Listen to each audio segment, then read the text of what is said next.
Miramas, une ville dévie, on a de cesse de vous partager avec vous, vous qui êtes Miramassiens, Miramassiennes, mais au-delà aussi sur toutes les communes avoisinantes, du pourtour de l'étang de Berre au Pays Sélénais, en passant à travers l'ensemble de notre région Provence-Alpes-Côte d'Azur. Vous savez que la ville de Miramas vous a proposé et vous propose pendant tout ce mois d'avril une multitude de pratiques sportives.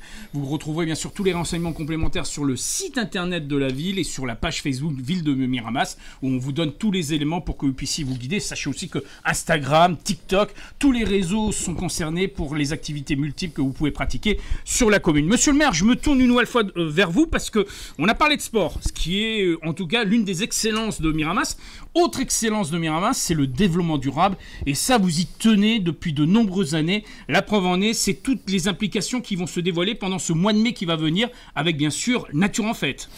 Nature en Fête, ça fait effectivement, je sais que c'est d'actualité il y a quelques jours, mais nous on le fait depuis 10 ans.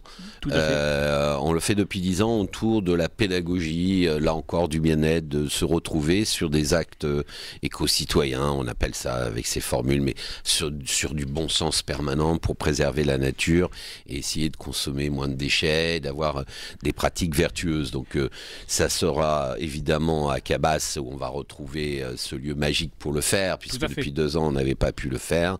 Et donc c'est le 22 mai, donc c'est une très très grande fête. Il y a entre 5 et 8 000 personnes. Il y a plus de 50 manifestations d'activités gratuites pour les grands et comme les petits. Pour toute la famille. Oui, tout à fait. Et puis c'est aussi un point d'orgue pour nous parce que c'est là où on met aussi en contact les réalisations de la commune, les choix de la commune, la déperméabilisation des cours d'école sur lequel on bosse, sur la route, tout le monde l'a vu avec Aubanel, on va continuer à faire les jardins partagés, les jardins familiaux, les jardins nourriciers. Qui connaissent vraiment un franc succès et qui est devenue une référence au niveau départemental. Oui, et puis on va aussi développer, évidemment, il y a cette règle, un arbre coupé, ça peut nous arriver, 2 sont replantés, et puis enfin, 2 sujets sur lesquels on bosse depuis des mois, qui ne sont pas simples. C'est d'un côté, évidemment, on devra l'annoncer, le permis de végétaliser, c'est-à-dire la capacité pratiquement dans le centre-ville de pouvoir végétaliser sur l'espace public pour les habitants. C'est un dossier qu'on est en train de mener. Et puis, évidemment, tout ce qui est le zéro déchet, zéro gaspillage, qui est un peu la marque de fabrique de la ville, qui, elle, depuis maintenant plus de 12 ans, il travaille. Je rappelle qu'il y a une opération sur 1000... Il y a plus de 1000, c'était un objectif qu'on avait donné, 1000 familles qui ont réussi à baisser de près de 50% en s'amusant. Leurs déchets, ce qui n'est pas rien quand on voit le prix de la tome qui s'affiche pour les mois qui viennent. Et puis nous avons besoin aussi de continuer de travailler, probablement autour de l'alimentation, puisque là la ville a un très très gros projet sur l'alimentation, puisqu'on a déjà acheté le terrain. On est en train de travailler avec beaucoup d'associations et de villes aux alentours.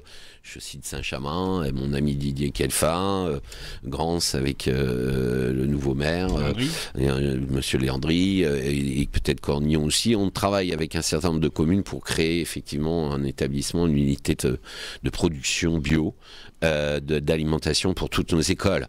Et pour les personnes évidemment un peu plus âgées qui mangent dans nos restaurants amicaux et municipaux. Donc la question pour nous, c'est que c'est vraiment une économie circulaire, c'est-à-dire comment on a des terres agricoles, on investit sur l'agriculture, on fait revenir des agriculteurs, puis on produit, on met, on réalise, on fait les pas et on jette rien, puisque derrière on a un centre de tri qui a été fait dans toutes nos écoles, et puis un centre de retraitement des déchets alimentaires pour faire du compost, et la boucle est bouclée. Alors justement, cette écologie circulaire, elle s'applique aussi dans le domaine du transport. On rappelle que là-dessus, il y a eu des changements importants, avec aussi une mise en place d'une commission citoyenne sur ces activités dans le but d'encourager les modes de transport doux. Oui, alors ça vient du fait que, il faut donner à César ce qui est à César. Voilà. La métropole a un plan stratégique de mobilité qui est un sujet éminemment important. C'est l'une des compétences les plus importantes de la métropole. C'est excessivement important. Donc cette métropole, notre métropole, a développé des outils. Il se trouve qu'à Miramas, on a 2 outils principaux qui vont se mettre en place à partir de 2023. Les chantiers sont lancés. C'est le BHNS, c'est le bus à haut niveau de service qui va permettre toutes les 10 minutes de pouvoir se rendre d'un bout à l'autre de la ville, mais aussi d'être connecté à ce qu'on appelle le métro express. bus, hein, c'est pas un métro, hein, c'est des bus qui vont tourner tout autour de l'étang de Berre, qui vont rejoindre d'autres communes. Et puis, bien sûr, le plan, il y en a quand même pour 4,5 millions du mode doux. Alors maintenant, on ne dit plus mode doux, j'ai appris lors de cette commission. Ça a changé. Mode actif. Donc actif, ça veut dire que c'est physique, quoi, alors que la voiture, c'est pas actif. Donc c'est le sport. Le vélo, c'est actif. Voilà, la marche, c'est actif. Voilà. La trottinette, c'est pas actif, sauf si c'est une ancienne trottinette. Et donc, c'est mode actif, donc on va développer, on a travaillé et on a souhaité, avec des associations de cyclistes, associations de développement durable, etc., autour de Bernard Goudilière, qui est l'élu qui travaille sur la transition énergétique et qui s'occupe du pacte de transition que nous avions signé en 2000, pour l'élection municipale, que j'avais signé, et qui suit cela de très près. Et donc on va travailler avec eux pour essayer de trouver les bons circuits, les bonnes idées, afin de faciliter, ce qui est un de nos objectifs, le déplacement finalement à pied, en vélo dans la ville, plutôt que d'utiliser sa voiture. De ce fameux plan. Et je trouve qu'on a eu le nez creux parce que vu le prix de l'essence, ça se confirme. Si beaucoup viennent chercher ici la gare, ce qui est logique, avec 650 000 passagers par an, eh bien on leur dit bus, vélo, à pied, tout ça peut se jouer. À nous d'essayer de créer les conditions de circulation. Avec l'échange, le pôle d'échange que vous avez voulu et qui s'inscrit dans cette accessibilité sur le développement durable. Il y a tout ce côté transport, et de l'autre côté, il y a aussi finalement un message de la ville qui est de dire ok, on essaye de faire le maximum qu'on peut avec les moyens qu'on a. On a vraiment cet objectif et on sait ce que le climat ça veut dire et la difficulté qu'auront nos petits-enfants. Même pas nos arrière-petits-enfants, nos petits-enfants. Et donc l'idée, c'est aussi d'entraîner dans la danse des modifications de son comportement. Mais moi, je pense que c'est pas de l'écologie punitive. On l'a vu avec le zéro déchet. Il y a une espèce de jeu vertueux, une capacité familiale de retrouver des liens. Et donc l'idée, c'est comment, dans mon activité propre, je peux améliorer mon empreinte carbone, améliorer le fait que j'utilise moins de plastique, améliorer, on les a interdits sur les marchés. Au quotidien, on peut s'impliquer. Voilà, on a interdit les pesticides depuis 2008, enfin tout le monde l'a oublié, mais on a été avant la loi. Et on vit très bien. Et on vit très bien. Voilà, tout à fait. On vit très bien. Avec aussi la mise en œuvre. Et on fait des économies. Tout à fait. Je veux le dire parce que tout le monde individuellement on fait des économies et collectivement du pouvoir d'achat, et effectivement on fait des économies en ayant ces pratiques vertueuses. Alors évidemment c'est à nous, collectivités locales, de soutenir, de le faire dans les écoles, de le faire partout et dans toutes les politiques publiques de la ville. En précisant qu'en plus il y aura ces fameuses pistes cyclables qui vont j'allais dire ceinturer toute la ville, ce qui va être les pistes cyclables, parce que souvent quand on dit pistes cyclables, tout le monde pense on fait du goudron puis comme ça on roule bien. Non, c'est des le problème du goudron, c'est que ça n'aide pas à réinfiltrer l'eau. Donc il y a un débat dans cette commission qui a commencé à avoir lieu et je leur fais confiance pour nous faire des propositions. Alors un pacte de transition aussi très important pour la ville. Vous avez tenu à mettre en œuvre ce pacte depuis 2020.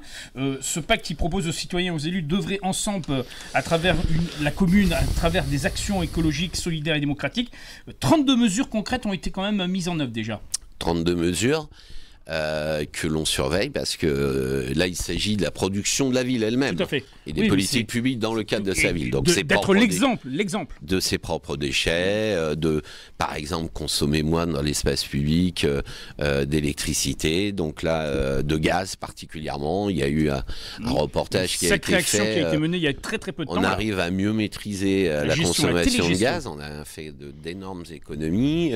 Donc ça c'est plutôt positif vu le prix du gaz actuellement et dans les années qui viennent. Et puis essayer partout de mettre du LED, essayer partout. Je le dis pas parce qu'il y a quelques années on avait baissé la luminosité de la commune, personne l'a vu. C'est très bien. Ouais. Donc c'est des choses qui. C'est que ça rentre très bien dans ça peut passer. Voilà.